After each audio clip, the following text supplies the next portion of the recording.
We are turning into a nation of shopkeepers, traders and retailers and real estate agents. IMF ये कह रही थी कि provincial government जो है वो हायर अमाउंट स्पेंड करेंगी, जो कि 18वीं तरमीम कहती है, on education, health, social protection. अगर हम एक्सपेक्ट करें कि जी बहुत इंटरेस्ट रेट्स बहुत ज्यादा नीचे चले जाएंगे, वो तो फिलहाल नहीं होने वाला unless and until inflation substantially नीचे जाती है। ये एक्सचेंज रेट जो है मार्केट ड्रिवन होता है, तो इसका मतलब है कि रुपए की कीमत गिर सकती है। और जिन लोगों को टैक्स करना चाहिए, जो टैक्स नहीं दे रहे, उनको ये टैक्स करते नहीं। या सुपर रिच तबकात हैं, इंडस्ट्रियलिस्ट हैं, जो ट्रेडर्स हैं, उनके ऊपर थोड़ा सा और टैक्स लगे, ये मुमकिन आपके ख्याल से था, या पॉलिटिकली ये फिर गवर्नमेंट्स फैसले तर्क कर देती हैं? रजा उन्होंने कहा है कि timely adjustment of energy tariffs, adjustment वो कराई जा रहे हैं आईएमएफ वाले। लेकिन वो ये नहीं अंडरस्टैंड करे कि जितनी वो प्राइस इंक्रीज करेंगे उतनी चोरी बढ़ेगी। कि हुकूमत पाकिस्तान गौर करी है कि जी वो एक डिवीजन बनाएंगे फेडरल गवर्नमेंट में एसआईएफसी के लिए, यानी कि एक और महकमा खोलेंगे। एसआईएफसी में their heart is in the right place, लेकिन कुछ सही गाइड नहीं किया गया। नया कानून बना दो, नए रूल्स बना दो, नया महकमा बना दो, नई भर्तियां कर लो कि जो यहाँ का सरमायाकार है वो टर्की जा रहा है, मलेशिया जा रहा है। जी अस्सलाम वालेकुम नाजरीन, सॉल्यूशंस फॉर पाकिस्तान की नई हफ्तावार एपिसोड के साथ मैं और हारून ख्वाजा फिर से आपके साथ हैं। और आज भी हम पाकिस्तान की मईशत के हवाले से जो और पॉलिसी अमूर है उनके हवाले से गुफ्तगू करेंगे। पिछले एक हफ्ते में बड़ी जबरदस्त डेवलपमेंट्स हुई हैं।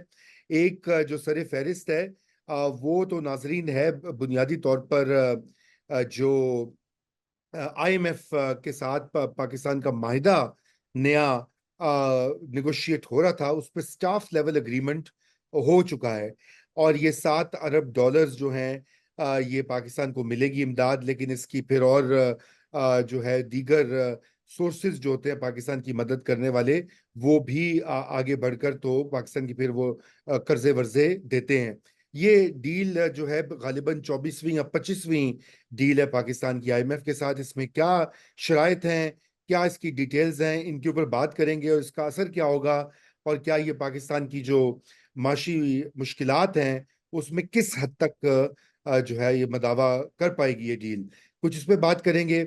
और दूसरी तरफ जो बैरून मुल्क से सरमायाकारी का एक बहुत बड़ा सवाल है। अभी तक बातें बहुत उस पर हुई हैं, लेकिन कोई खास काम आगे नहीं बढ़ा। उस पर भी बात करेंगे, खसूसन जो एसआईएफसी जो एक बॉडी बनी है और उसकी जो इम्प्लीमेंटेशन होनी है, वो किस तरह से होनी है, और कौन से इदारे कर रहे हैं, कुछ उस पर भी बात करेंगे प्रोग्राम के आखिरी हिस्से में।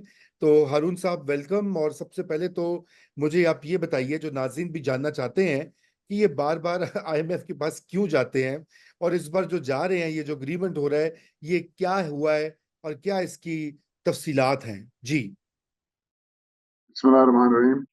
आईएमएफ के पास बार बार इसलिए जाते हैं क्योंकि हम जो एक्सपोर्ट करते हैं और जो हमें रेमिटेंसेज आती हैं, यानी कि जो हम डॉलर कमाते हैं, वो उससे कम है जो हम डॉलर खर्चते हैं। इंपोर्ट बेस्ड सोसाइटी है, इसमें ना कोई इनोवेशन है और अ, ना ही इसमें कोई प्रोडक्टिविटी है। और हम आहिस्ता आहिस्ता, मैं बार बार कहता हूँ, we are turning into a nation of shopkeepers and traders and retailers and real estate agents. तो जी। ऐसी सोसाइटी में तो फिर यही होता है ना, इंपोर्ट बेस्ड ही होती है। तो एक वजह ये है। दूसरी वजह ये है कि आप ऊपर टैक्स में पैसा इकट्ठा करते हैं, वो कम होता है, आपके खर्चे ज्यादा होते हैं। ना आप टैक्स ज्यादा इकट्ठा कर रहे हैं सही लोगों से, जो बेचारे पिस गए हैं उन्हीं को टैक्स कर ही जाते हैं, और खर्चे आप अपने कम नहीं कर रहे। ये दो बुनियादी वजूहत हैं जी। तो अब आपने जो दूसरा सवाल किया कि ये जो आईएमएफ का है 24वां या 25वां जो प्लान जिसके ऊपर हम जा रहे हैं, उसके खतोखाल मैं आपको अर्ज कर देता हूँ। जी। तो वो हमारे दोस्त नेथन पोर्टर, जो जिनको पाकिस्तान बड़ा पसंद है, वही है ये इस रीजन के पाकिस्तान को डील करते हैं। वो 13 मई से 23 मई तक यहाँ पे थे, फिर वर्चुअली डील करते रहे गवर्नमेंट वालों से भी, और दीगर मुशावरत करते रहे। और उन्होंने बड़ी तारीफ की कि जी जो पिछला स्टैंड बाय एग्रीमेंट था 1 साल का, वो बड़ा अच्छा 2023 में गुजरा और आप उसी को आगे लेके चल रहे हैं। और ये है जनाब, स्टाफ लेवल एग्रीमेंट हुआ है उनके साथ, जो कि extended fund facility for 5,320 special drawing rights, जो कि $7 अरब बनता है 3 साल के लिए, टू बी प्रिसाइज 37 मंथ्स, 3 साल और 1 महीने का। और ये 12 जुलाई को स्टाफ लेवल एग्रीमेंट साइन हुआ है, तो देयर गवर्नमेंट इज होपिंग कि इसी हफ्ते, इसी महीने होपफुली एग्जीक्यूटिव बोर्ड से भी अप्रूवल आ जाएगी। और दूसरे इसका ये है कि प्रोग्राम जो है वो ऑब्वियसली हमारी federal government and provincial governments उन्होंने एंडोर्स किया है। और आईएमएफ ने ये बड़ा क्लियरली लिखा हुआ है कि this program is subject to number 1 IMF board approval, जैसे मैंने बताया, and timely confirmation of necessary financing assurances from Pakistan development and bilateral partners। यानी कि हम जिन कंट्रीज के साथ डील करते हैं उनके साथ एश्योरेंस आईएमएफ को मिलनी चाहिए कि वो पाकिस्तान को सपोर्ट करते रहेंगे। सो ये एक बड़ा की जो है उसकी कंडीशन है। तो ये तो प्रियम्बल था रजा। अब आगे जो डिटेल्स हैं वो देर आर मेनली, मैंने उसको एनालाइज किया, 6 मेन हेडिंग्स हैं। तो there is a lot of stuff to absorb. तो मैं ऐसा करता हूँ कि वो 3 और 3 में करता हूँ, मैं 3 आपको बताता हूँ, फिर आप सवाल कर जी लेना सर, फिर पहले। बिल्कुल बिल्कुल बताइए पहली तीन जो डिटेल्स हैं वो, ताकि तो पता तो लगे हो क्या रहा है। जी, सो ये की पॉलिसी गोल्स हैं रजा। तो पहला जो है हेडिंग, वो तो सस्टेनेबल पब्लिक फाइनेंसेस वगैरह, यानी कि टैक्सेशन और अपना एक्सपेंस कंट्रोल, इसके ऊपर है। वो कह रहे थे कि ग्रेजुअल फिस्कल कंसोलिडेशन होनी चाहिए बेस्ड ऑन रिफॉर्म। यानी कि फिस्कल कंसोलिडेशन का मतलब ये है कि ये जो आपके खर्चे जो है ये आप अपने पसाद के मुताबिक मुताबिक खर्च करें, जितना आपका रेवेन्यू है उसके मुताबिक खर्चे होने चाहिए। तो वो कह रहे हैं कि जी आप अपनी टैक्स बेस ब्रॉडन करें और एग्जेम्पशंस को खत्म करें, और रिसोर्सेज जो है टैक्सेशन जो है उसको इंक्रीज करें, ताकि क्रिटिकल डेवलपमेंट, यानी कि जो आपको चाहिए डेवलपमेंट वो करें, और सोशल स्पेंडिंग ज्यादा करें। जिसके लिए वो कह रहे हैं कि जी आप अपने टैक्स रेवेन्यू जो है वो 1.5% जो जीडीपी का है उससे इंक्रीज करें। सो ये 2024 में 8.5% के करीब GDP to tax to GDP ratio थी। वो कह रहे हैं इसको 10% तक लेकर आए 2025 फाइनेंशियल ईयर, यानी कि 30 जून 2025 उसको 10% पे लेकर आए, और अगले 3 साल में, यानी कि इसकी जो मुद्दत है एक्सटेंडेड फंड फैसिलिटी, उसको फिर 13% पे लेके जाए। यानी कि 3 साल बाद इसको 13% पे लेके जाए, ये टैक्स टू जीडीपी रेशियो को। वेरी गुड, होना चाहिए। हम तो समझते हैं इससे ज्यादा हो सकता है, 12 दैट्स गुड। प्राइमरी सरप्लस जो है वो 1% ऑफ जीडीपी होना चाहिए, headline primary surplus. I am not going to go to details फिर प्राइमरी सरप्लस क्या आता है, ऑल दैट उसकी फिलहाल जरूरत नहीं है आज के प्रोग्राम। अच्छा, फिर वो कह रहे हैं कि रेवेन्यू कलेक्शन को सिंपल बनाए, फेयर बनाए, ये डायरेक्ट और इनडायरेक्ट टैक्सेशन को। तो रजा, वो तो हम तो पता नहीं कब से कह रहे हैं कि टैक्सेशन जो है उसको फेयर भी होना चाहिए, सिंपल भी होना चाहिए, लेकिन वो कैसे होना चाहिए अभी तक तो कोई गवर्नमेंट का मूड नहीं लग रहा। एफबीआर के थ्रू तो नहीं होता रहता। जी बिल्कुल। आईएमएफ कह रहे हैं जी, वो कह रहे हैं कि जी टैक्सेशन को रिटेल सेक्टर, एक्सपोर्ट सेक्टर और एग्रीकल्चर पे एक्सपैंड करें। तो रिटेल का भी देखते हैं क्या होता है, ये रिटेल पे कर सकते हैं कि नहीं कर सकते, एग्रीकल्चर पे भी देखते हैं कि करते करते कि नहीं। एक्सपोर्ट पे तो उन्होंने कर दिया है। एक्सपोर्ट में पहले होता था जी आप एक्सपोर्ट का 1% दे और दैट्स इट, आप फारेग, नो प्रॉब्लम। अब उन्होंने एक्सपोर्ट को नॉर्मल टैक्स रेजिम में लाया है, यानी कि any income will be taxable accordingly, जब बाकी सब चीजें हो रही है।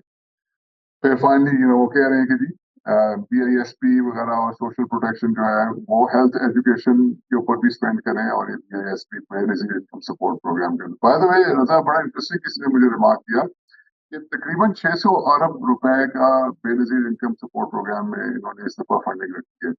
वो साहब मुझे कह रहे थे 600 अरब रुपया हम लोगों को देते हैं, तो इसमें से आप 1 अरब की 600 फैक्ट्रियां लगा दें तो उनको जॉब नहीं मिल सकती। बड़ा इंटरेस्टिंग सवाल था उसका, मगर मेरे पास हाँ जवाब नहीं था। तो तो एनी हाउ, कमिंग बैक, दूसरा पॉइंट ऐसा है प्रोवेंशियल गोल्स। ये बड़ा इंटरेस्टिंग इस दफा आईएमएफ ने फाइनली बड़ी अच्छी मैं समझता हूँ एक रिक्वायरमेंट रखी है। वो कह रहे जी आपकी 18वीं तरमीम है और फिर नेशनल फिस्कल पैक्ट इस दफा साइन करवाया है ये प्रोविंसेस से कि भाई ये जो 18th अमेंडमेंट कहती है वो सारा आप इम्प्लीमेंट भी करें। तो आईएमएफ ये कह रहे थे कि प्रोविंशियल गवर्नमेंट जो है वो हायर अमाउंट स्पेंड करेंगी, जो कि 18वीं तरमीम कहती है, on education, health, social protection. फिर वो कह रहे हैं जो आपका रीजनल पब्लिक इंफ्रास्ट्रक्चर है, बजाय आप फेडरेशन के जिम्मे डालने के, ये प्रोविंसेस को करना चाहिए। That makes all the more sense. फिर वो कह रहे हैं कि जी आप ये सारी चीजें, आपकी पब्लिक सर्विस जो है वो डिलीवरी वो इम्प्रूव होनी चाहिए। और वो कह रहे हैं कि आप प्रोविंसेस खुद भी टैक्स कलेक्ट करें, जिसके अंदर सर्विसेज के ऊपर sales tax and agriculture income tax. जैसे कि आप लेजिस्लेटिव चेंजेस करें और हार्मोनाइज करें जो फेडरल टैक्सेस हैं, उन्हीं के मुताबिक आप एग्रीकल्चर को टैक्स करें। और ये जो है 1 जनवरी 2025 से लागू होगा, यानी कि इसी साल इसी फाइनेंशियल ईयर में ये लागू होगा, एग्रीकल्चर इनकम टैक्स। अब कीप इन माइंड रजा, ये असाइड फ्रॉम आईएमएफ मैं आपको बताऊं, आपके नोटिस में होगा कि बड़े बड़े लोग, बड़े बड़े हमारे जो बिजनेसमैन हैं, उन्होंने कॉर्पोरेट फार्मिंग शुरू कर दी है, डेयरी फार्मिंग शुरू कर दी है। तो यू नो आपको पता है कि क्योंकि एग्रीकल्चर में टैक्स नहीं है, इसलिए बहुत से लोग जो है वो अपनी इनकम को डाइवर्ट कर रहे हैं, दूसरे सोर्सेस से इनकम अर्न करके डाइवर्ट कर देते हैं इस तरफ। तो ये एक और तरीका बन गया पाकिस्तान में टैक्स जो है ना उसको अवॉइड करने का। फाइनली ये तीसरा पॉइंट जो है पहले सेगमेंट का, वो स्टेट बैंक ऑफ पाकिस्तान से रिलेटेड है दादा। जिसमें स्टेट बैंक को वो कह रहे हैं कि जी वो तमाम ऐसी मॉनेटरी पॉलिसी रखेंगे जो कि इन्फ्लेशन को कंट्रोल करेगी। तो अगर हम एक्सपेक्ट कर रहे हैं कि जी बहुत इंटरेस्ट रेट्स बहुत ज्यादा नीचे चले जाएंगे, वो तो फिलहाल नहीं होने वाला, unless and until inflation substantially नीचे जाती है। और ज्यादा इन्फ्लेशन होती है तो वो मोस्ट वल्नरेबल वगैरह लोग जो है वही ज्यादा इफेक्ट होते हैं। फिर वो कह रहे थे कि आप अपनी जो एक्सेस है फाइनेंसिंग के लिए वो प्राइवेट सेक्टर के लिए खोलें और अपने फाइनेंशियल इंस्टीट्यूट्स को स्ट्रेंथन करें, और जो अंडर कैपिटलाइज बैंक्स हैं उनको जो है उनको ठीक करें या उनको बेचें या उनको मर्जर्स करवाएं, और उनके अंदर क्राइसिस मैनेजमेंट जो सिस्टम है वो अपग्रेड करें।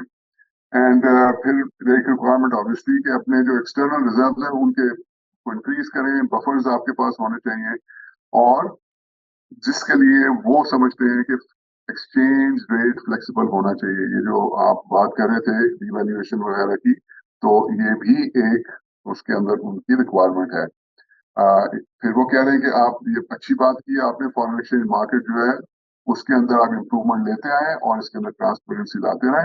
And finally gradually liberalise trade policy. तो जैसा कि आप सुनते हैं कि हर चीज वो काफी सख्ती की हुई है इंपोर्ट्स के ऊपर, तो आईएमएफ चाहता है कि आप ये जो है ना इसको मार्केट बेस करें, आहिस्ता आहिस्ता ये जो आपने रिस्ट्रिक्शंस लगाई है इसको खत्म करें, जिससे अगेन रुपये के ऊपर प्रेशर आएगा। सो ये पहला सेगमेंट था, कोई सवाल हो तो आप। नहीं, बिल्कुल ये सारी चीजें क्लियर होगी है। देखिए, दो तीन अहम इश्यूज है अवाम से मुतल्लिका, तो यही है ना कि जिस तरह से टैक्सेस में इजाफा किया गया है और कीमतें जो हैं अशिया की, बिजली की, दीगर रेट्स, वो ऊपर जाने का जो एक ऑलरेडी लोग उसको प्रेशर को फेस कर रहे हैं। लेकिन उससे भी अहम बात यह कि अगर ये ये एक्सचेंज रेट जो है मार्केट ड्रिवन होता, तो इसका मतलब है कि रुपए की कीमत गिर सकती है और डॉलर की कीमत ऊपर मजीद जा सकती है। उसका असर फिर हारून साहब होता है ना आम, मतलब तेल पे भी होता है, पेट्रोल पे भी होता है। इंपोर्टेड, हम तो बहुत चीजें इंपोर्ट करते हैं, चाय की पत्ती भी इंपोर्ट होती है, घी भी, पाम ऑयल, वो ऑयल आता है बाहर से। तो ये आप ये समझते हैं कि क्या ये एक और इन्फ्लेशन का साइकिल आ सकता है? या क्योंकि अभी तो इन्फ्लेशन गिरी है ना, महंगाई थोड़ी कम हुई है पिछले एक साल के मुकाबले में, क्या दोबारा ये बढ़ बढ़ेगी आप समझते हैं इन तमाम ये आईएमएफ की शराइत की इम्प्लीमेंटेशन के बाद? 100%, बिकॉज देखिए ऑलरेडी जो है मई के अंदर वो तकरीबन 11% के करीब थी, जून में वो तकरीबन 12% के करीब आ गई है। जाहिर है जब 18% सेल्स टैक्स लगे, you see the thing is जिन लोगों को टैक्स करना चाहिए, जो टैक्स नहीं दे रहे, उनको ये टैक्स करते नहीं है, हाँ। और जो ऑलरेडी टैक्स दे रहे हैं उनके ऊपर और लगाई जाते हैं टैक्स। उसका फिर उसका जो रिपल इफेक्ट है वो इन्फ्लेशनरी होता है। मतलब राइट। आप कंसिस्टेंटली उनको, you are just looking the other way. And ये जैसा कि आईएमएफ भी कह रहा है, देखिए आईएमएफ ये सारी बातें जो कही है कि वो उसमें गलत बात तो नहीं की। अगर वो एक्सचेंज रेट की बात आती है तो आईएमएफ तो ये नहीं कह रहा कि उन्हीं को लगाते जाओ कि टैक्स जो कि ऑलरेडी दे रहे हैं। आईएमएफ तो ये नहीं कह रहा। आईएमएफ तो ये कह रहा है आप टैक्स बेस को ब्रॉडन करें। अब हम नहीं करते तो उसमें आईएमएफ को तो नहीं हमें कुछ फिंगर पॉइंट करनी चाहिए। इसी तरह एक्सचेंज रेट, आईएमएफ तो नहीं कह रहा कि हम लोग एक नॉन प्रोडक्टिव इकोनॉमी बन जाए जो कि सिर्फ स्मगलर से भरी हो और उसके अंदर सिर्फ ट्रेडिंग हो रही हो और उसके अंदर सिर्फ जो है ये रियल एस्टेट मार्केट और सट्टा हो रहा हो, प्लॉट्स खरीद रहे हो, फाइलें खरीद रहे हो। आईएमएफ तो नहीं हमें ये कहता। आईएमएफ ने कहाँ जी। कहा है कि हमारी यूनिवर्सिटीज ना बने। आईएमएफ ने कहाँ कहा है कि हमारी जो टैलेंटेड लोग हैं उनको सपोर्ट ना करें ताकि वो पैटेंट्स करें, ताकि वो इन्वेंशंस करें, एक प्रोडक्टिव सोसाइटी बने, नेशन ऑफ इनोवेटर्स बने।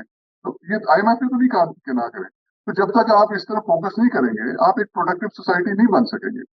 हमारा तो जो लेबर क्लास है वो भी दुनिया की सबसे जो लास्ट क्वार्टाइल है उसके अंदर आता है उसकी प्रोडक्टिविटी। तो मैं नहीं समझता कि आईएमएफ हमें फोर्स कर रही है ये चीजें करने की। तो हमारे पॉलिटिशियंस अलबत्ता ब्लेम कर देते हैं हर चीज को, ये आईएमएफ है। तो बिल्कुल, तो मेरे ख्याल से आईएमएफ को सिंगल आउट नहीं, वो आप सही कह रहे हैं, पॉलिसियां गलतियां हमारी हैं जिस तरह हमने रखा हुआ है इकोनॉमी को। मगर हारून साहब, मुझे ये इसमें जरूर एक इशू है कि देखिए ना, इस वक्त गवर्नमेंट की स्पेंडिंग की जरूरत होती है ना, आवाम के लिए कोई रिलीफ करने के लिए हुकूमत को पैसे खर्चने पड़ते हैं। वो फिर अब मसला ये है कि वो टैक्सेस ही लगाती है गवर्नमेंट, लेकिन जो मराद दी हुई है बहुत सारे तबकात को, उनको नहीं वो हाथ लगाते। ये जो एक्सपोर्टर्स हैं फॉर एग्जांपल, जो ये रिबेट्स हैं, फिर वो इंपोर्ट करते हैं बहुत सारी चीजें, उसी को वो एक्सपोर्ट बनाते हैं। तो मुझे तो लगता है कि तो वहां पे आप समझते हैं कि कोई गुंजाइश है जहां पर ये पाकिस्तान के अवाम पे थोड़ा कम बर्डन हो, और बल्कि जो खवास हैं या सुपर रिच तबकात हैं, इंडस्ट्रियलिस्ट हैं, जो ट्रेडर्स हैं, उनके ऊपर थोड़ा सा और टैक्स लगे, ये मुमकिन आपके ख्याल से था, या पॉलिटिकली ये फिर गवर्नमेंट्स फैसले तर्क कर देती हैं सियासी पुशबैक की वजह से? well, देखिए ना, आईएमएफ ने तो कहा है, ये मैं आपको बाकी भी पढ़ देता हूँ। वो मतलब private sector and exports and state owned enterprises का एक सेक्शन उन्होंने कहा जी एक लेवल प्लेइंग फील्ड होना चाहिए हर किसी का। कह रहे हैं कि जी ये सारी स्टेट की डिस्टॉर्शन इसको रिमूव करें। और ये जो आपने किसी इंसेंटिव्स दिए हुए हैं कि जी आप ये स्पेशल इकोनॉमिक जोन में चले जाएं, वहां पे सब्सिडी है, उधर ये होगा, वो कह रहे हैं इसको खत्म करें सारा। एवरीथिंग, हर किसी को लेवल प्लेइंग फील्ड मिलना चाहिए और डिस्टॉर्शन नहीं होनी चाहिए। फिर वो कह रहे हैं कि आपकी स्टेट ओन्ड एंटरप्राइजेस हैं, उसके ऑपरेशन एंड मैनेजमेंट जो है उसको इम्प्रूव करें, और जो मोस्ट प्रॉफिटेबल है उनसे जान छुड़ाएं, उनको प्राइवेटाइज करें। ठीक है जी। अच्छा, बड़ी इंटरेस्टिंग एक और उन्होंने नजर बात की, उन्होंने कहा कि पाकिस्तान सॉवरन वेल्थ फंड, हम इसके बारे में ज्यादा बात नहीं करते। एक 2023 अगस्त में पीडीएम की गवर्नमेंट जाते जाते एक एक्ट बना गई थी पाकिस्तान सॉवरन वेल्थ फंड का। और ये $8 अरब का फंड, मीनिंग कि वो सीख कर रहे थे $8 अरब दुनिया से। और 7 कंपनीज जो पाकिस्तान गवर्नमेंट की थी वो इस फंड में उन्होंने ट्रांसफर कर दी ओनरशिप, जिसमें OGDCL oil and gas development corporation, Pakistan petroleum, मरी पेट्रोलियम, एंड उसके बाद national bank of Pakistan, government holdings limited जो कि आई बिलीव ये भी पावर सेक्टर से है, Pakistan development fund and Neelam Jhelum hydro project. ये 7 कंपनियां उन्होंने इस वेल्थ फंड को ट्रांसफर कर दी। और फिर ये अपनी फ्रेंडली कंट्रीज के पास गए कि जी ये कंपनियां हैं तो ये आप खरीद लें। तो उन्होंने कहा हाँ हाँ हम तो वेरी नाइस, बड़ी अच्छी है, नॉर्दर्न इंशाल्लाह खरीदेंगे। तो वो इंशाल्लाह माशाल्लाह करके अभी तक इंतजार हो रहा है। तो उसमें आईएमएफ कह रहा है कि भाई इसके अंदर कोई ट्रांसपेरेंसी लेकर आए और इसके ऊपर फोकस करें। अच्छा, फिर वो कह रहे हैं जी इंसेंटिव्स एंड सब्सिडीज जो है इसको फेज आउट करें, जैसे मैंने कहा स्पेशल इकोनॉमिक जोन वगैरह जो है। बड़ी इंपॉर्टेंटली रजा वो कह रहे हैं कि एग्रीकल्चर सपोर्ट प्राइसेस और सब्सिडीज है उसको भी फेज आउट करें। मैं तो इससे कंप्लीटली एग्री करता हूँ, होना चाहिए ये एग्रीकल्चर सपोर्ट प्राइसेस वगैरह, क्योंकि वो मार्केट बेस्ड होनी चाहिए। जो हम देखा ना इस दफा क्या हुआ है वीट की प्राइसिंग का, वो प्राइस आप दे देते हैं, फार्मर जो है वीट उगा ली उसने, लेकिन जब वो वीट उठाने की बारी आई तो गवर्नमेंट गायब हो गई। तो फार्मर को ना वो सब्सिडी वो प्राइस मिली और ना ही कोई सब्सिडाइज्ड इनपुट्स वगैरह मिली। अम, अच्छा, तो ये एंड फाइनली एनर्जी के ऊपर रजा उन्होंने कहा है कि timely adjustment of energy tariffs, ये बड़ी एक अजीब बात है। एडजस्टमेंट वो कराई जा रहे हैं आईएमएफ वाले, लेकिन वो ये नहीं अंडरस्टैंड करे कि जितनी वो प्राइस इंक्रीज करेंगे उतनी चोरी बढ़ेगी, उतनी ये जो है मिसमैनेजमेंट बढ़ेगी। बट देर ऑल्सो सेइंग कि डिसाइसिव कॉस्ट रिड्यूसिंग रिफॉर्म्स करें, जो कि कोई नहीं नजर आ रही गवर्नमेंट। एंड देर सेइंग कि कोई फर्दर जनरेशन कैपेसिटी मत अंडरटेक करें। फिर आईएमएफ कह रही थी आप जब प्राइस बढ़ाते हैं एनर्जी की, तो जो गरीबों के ऊपर आता है उसका बोझ, बजाय आप वो क्रॉस सब्सिडाइज करने के, यानी गरीबों को कम और बाकियों को ज्यादा, वो कह रहे हैं ये नहीं करें। आप उनको वही चार्ज करें जो कि बनता है चार्ज करना, और अगर उनको सपोर्ट करें तो ये बेनजीर इनकम सपोर्ट प्रोग्राम के थ्रू सपोर्ट करें, टारगेटेड सब्सिडी करें। और फाइनल पॉइंट उनका है जी कि एडवांस करें anti corruption as well as governance and transparency reform. So ये ओवरऑल रजा आ गया। आई होप इसमें मैंने आपके सवाल का जवाब भी दे दिया। जी बिल्कुल बिल्कुल, बड़ा क्लियर हो गया।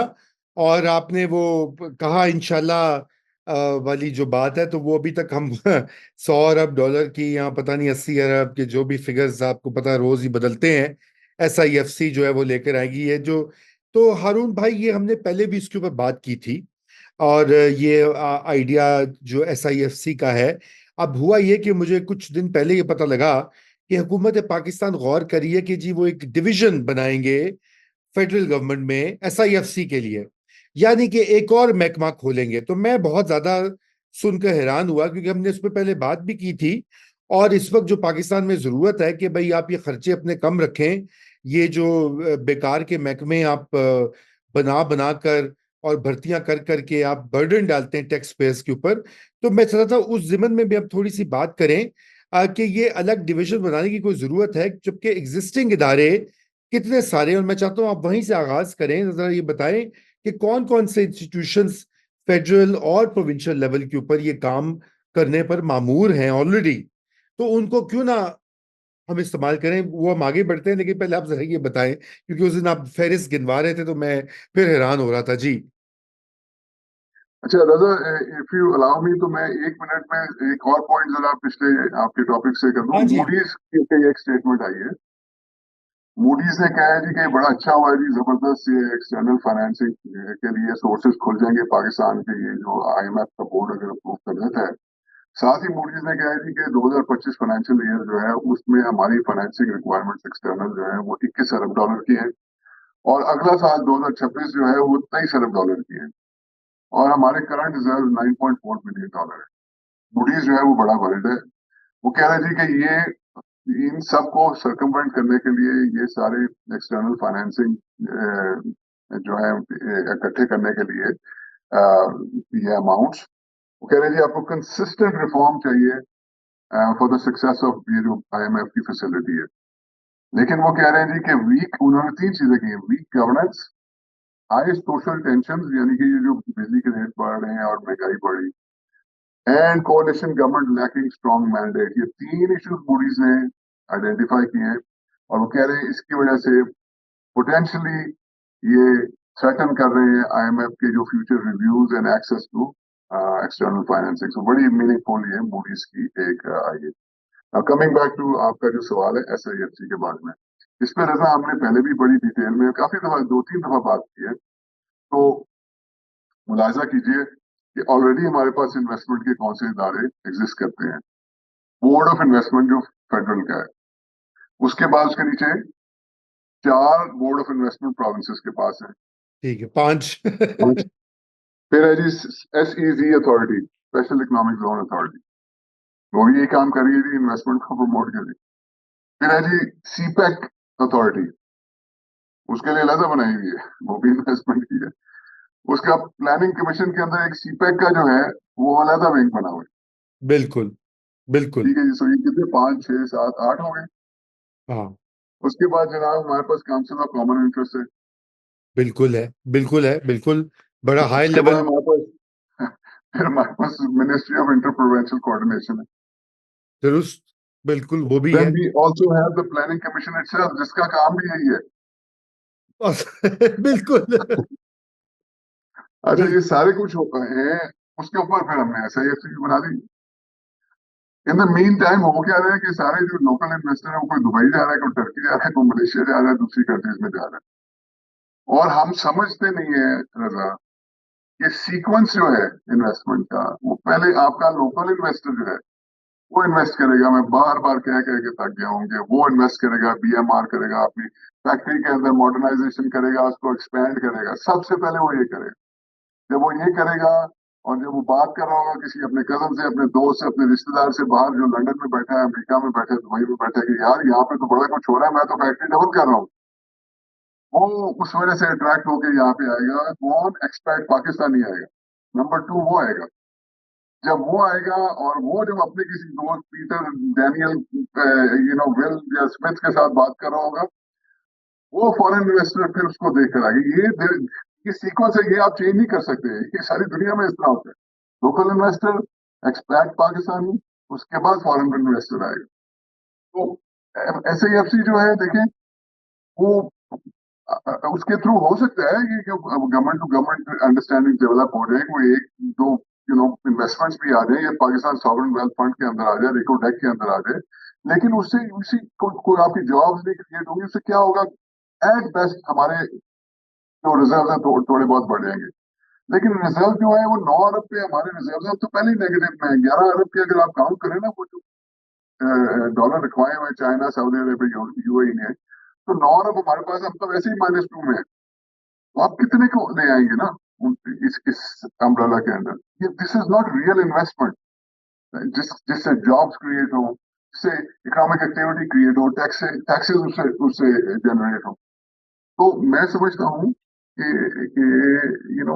एज आई सेड बिफोर, कि SIFC में their heart is in the right place, लेकिन कुछ सही गाइड नहीं किया गया। ये मेरा पर्सनल व्यू है। जी। तो बेसिकली बात यह है कि बिल्कुल गाइडेंस की भी बात है, और दूसरी बात है कि देखें, मसला यही होता है, अपना हारून भाई के ब्यूरोक्रेसी ही अल्टीमेटली जाके तो उसमें जो भी आइडिया जहां से भी हो, फौजियों का हो कोई और हो, वो ultimately bureaucrats are jump in. अब उनका एक स्टैंडर्ड, जिसे कहते हैं ना, नी जर्क रिस्पॉन्स होता है, नया कानून बना दो, नए रूल्स बना दो, नया महकमा बना दो, नई भर्तियां कर लो, ठीक है। अच्छा, वो अब ये प्रॉब्लम, अब ये जो आप बात कर रहे हैं, 8-9 इदारे हमने गिने, उनकी बुनियाद पे एक बड़ी कॉमन सेंस बात होनी चाहिए, और ये पॉलिटिकल लेवल की, स्ट्रेटेजिक लेवल की बात होती है, कि पॉलिसी मेकर का काम ये होता है, वो कहेगा जी 9 इदारे मौजूद है, मेरे पास प्लानिंग कमीशन की पूरी मशीनरी पड़ी है, उनका काम छोड़े, बाकी उस पर लगाए SIFC पे। स्टाफ है, डिप्टी सेक्रेटरी हैं, इकोनॉमिस्ट हैं, ये और वो, लेकिन ये उसके ऊपर बनाते हैं। तो अब मसला ये है कि एक तरफ तो SIFC वैसे ही, I mean idea is good, वो हम भी ये कहते हैं अच्छी बात है पाकिस्तान में आए इन्वेस्टमेंट, मगर इस तरह से, इस तर्ज के ऊपर उसकी इम्प्लीमेंटेशन सही नहीं होनी।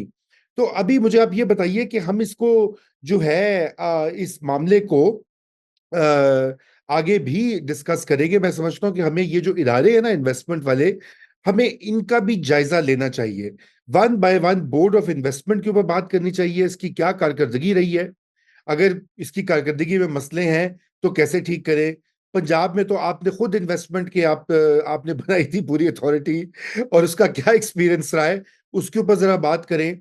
प्लानिंग कमीशन के ऊपर अस खुद हम बात करें, क्योंकि अगर इन इदारों में कोई डिफेक्ट्स है, कोई डेफिशिएंसीज हैं, तो उन गैप्स को प्लग किया जा सकता है। अब ये नहीं हो सकता कि एक इदारा छोड़ के एक नया उसके ऊपर चढ़ाई जाओ, और खर्चे बढ़ाई जाओ, और और वैसे भी खर्चे तो अलग बात होती है, जो inefficiency, coordination, lack of coordination से आती है, वो एक अलग मसला होता है।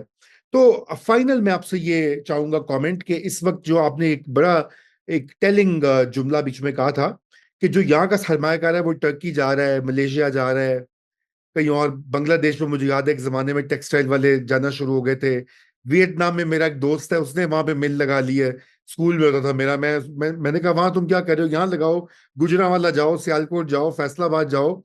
तो उसने कहा बिजली नहीं आती, ये नहीं होता, वो नहीं होता। तो ये जो डोमेस्टिक सरमायादार है या सरमायाकार है, उसके बारे में भी तो कुछ सोचना चाहिए ना। अभी सारी तवज्जो हम ये नहीं कर सकते जी सऊदीज कितने में आगे वो पहाड़ी खरीद लेंगे सोने की, या कतरी आगे कोई तेल का कुआं, जो है वो ढूंढेंगे, रिफाइनरी लगाएंगे। जो डोमेस्टिक सरमायाकार है उसके लिए हम क्या करें हारून भाई? मतलब इमीडिएटली क्या इनको, अगर फर्स्ट करें इस गवर्नमेंट के पास 1-2 साल का ही विंडो है, तो क्या इसमें ये कर सकते हैं? मतलब ये तो बिल्कुल ही लगता है कि कोई सोच उस साइड पे थिंकिंग ही नहीं जा रही।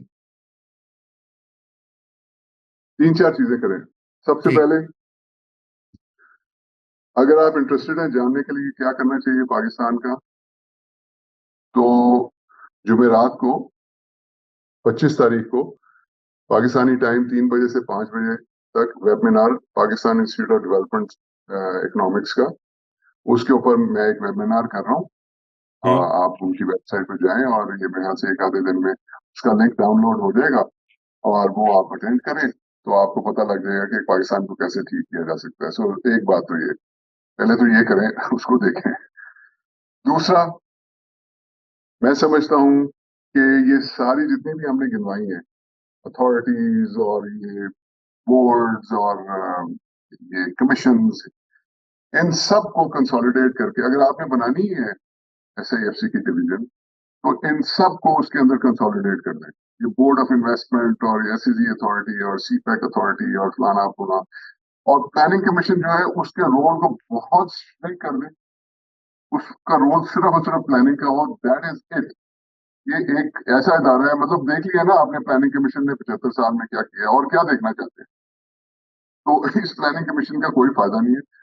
तो अगर आपने फोकस करना है SIFC पे एज ए डिवीजन, तो इस सब को उसके अंदर कंसोलिडेट करें, मर्ज कर दें, वो खत्म करें उन सबको, सारे बोर्ड शोर्ड जो है। मैं आपको ऑनेस्टली बता रहा हूँ, इसके ऊपर फोकस करें, ठीक है। तीसरी चीज आप ये करें कि ये जो नई SIFC की डिवीजन है ना, इसको आप प्राइवेट सेक्टर लेड करें। तो प्राइवेट सेक्टर से टॉप क्लास लोग लेकर आए। मैंने पहले भी कहा था, उनके तरले मिलते करें, घोड़े गिट्टे पकड़े के भाई आओ, आके इसको चलाओ। और उसमें से 100% ब्यूरोक्रेट्स को निकाल दें, 100%। अगर आपने एक को भी रखा, मैं आपको गारंटी करता हूँ वो सबको खा जाएगा। तो ये तीसरी बात है, ठीक है। उसका बोर्ड आप वही रखें जिसके अंदर एस्टेब्लिशमेंट भी है, उसमें गवर्नमेंट भी है, उसमें वो जो मर्जी रखें, लेकिन इसको चलाने के लिए आप 100% प्राइवेट सेक्टर को लेकर आए। नंबर 4, ये 3 काम आपने कर दिए, आपने चौथा नहीं किया तो बाकी 3 करने का फायदा नहीं है। देखें, एक रिप्रेजेंटेटिव गवर्नमेंट लेकर आए, जब तक एक ऐसी गवर्नमेंट इसके पीछे लोगों की, मैं किसी, आपको पता है मैं बड़ा इंडिपेंडेंट हूँ, इनफैक्ट मेरी तो अपनी एक पार्टी है, तो मैं किसी पार्टी की वो नहीं कर रहा। मैं कह रहा हूँ, अगर आपने किसी से जान छुड़ानी है, उसका बेहतरीन तरीका है कि उसको ये चाबी पकड़ा दें। सही है। देख लेते हैं उन्होंने क्या करना है, चंद महीनों में वो बिल्कुल। भी फारिग हो जाएंगे। इस तरह से मामला हल होने वाला। लेकिन आपको रिप्रेजेंटेटिव गवर्नमेंट चाहिए अगर आप इस मुल्क में इन्वेस्टमेंट लाना चाहते हैं, इसको ग्रोथ देना चाहते हैं, इसकी इकोनॉमी को ठीक करना चाहते हैं, इधर एम्प्लॉयमेंट क्रिएट करना चाहते हैं, अट्रैक्ट करना चाहते हैं दुनिया को, तो आपको यहाँ से स्टार्ट करना पड़ेगा। तो ये 4 चीजें हैं नजर। आगे पावर्स द बी, उनकी मर्जी है। आगे पावर्स दैट बी की मर्जी है, बिल्कुल आपने ये बड़ी अहम बात कही है, और मैं समझता हूँ कि I hope powers that be सुने ये बात। 4 चीजें हैं, चौथी जरा फिलहाल मुश्किल है हारून भाई, लेकिन हालात वहीं जा रहे हैं। लेकिन पहली 3 पे तो मैं समझता हूँ बिल्कुल इमीडिएट काम हो सकता है। मुझे तो इस बात पे हैरानी होती है, ये कौन सी कोई रॉकेट साइंस है या कोई हिमालय सर करना है, कोकाफ करना है? ये ब्यूरोक्रेटिक जो हर्डल्स, जो इनएफिशिएंसीज, उनके जो क्या उसको बोलते हैं, स्लोवनलीनेस जिसे कहा जाता है, काहिली, उसको पहाड़ को दूर करना है। और ये कर सकते हैं शहबाज शरीफ, वो मशहूर है इन मामलात में। लेकिन अभी वो भी लगता है कि हालात के सामने कुछ जो है ना, वो मजबूर हुए हैं या वो परफॉर्मेंस नहीं दे पा रहे। बहरहाल ये अगले हफ्ते की गुफ्तगू है। आज के लिए तो इतना ही काफी है नाजरीन। आपके वक्त का शुक्रिया। आपको ये वीडियो पसंद आए तो आपने ये लाइक भी करनी है, शेयर भी करें। हारून साहब, see you next week. Thank you so much. खुदा हाफिज।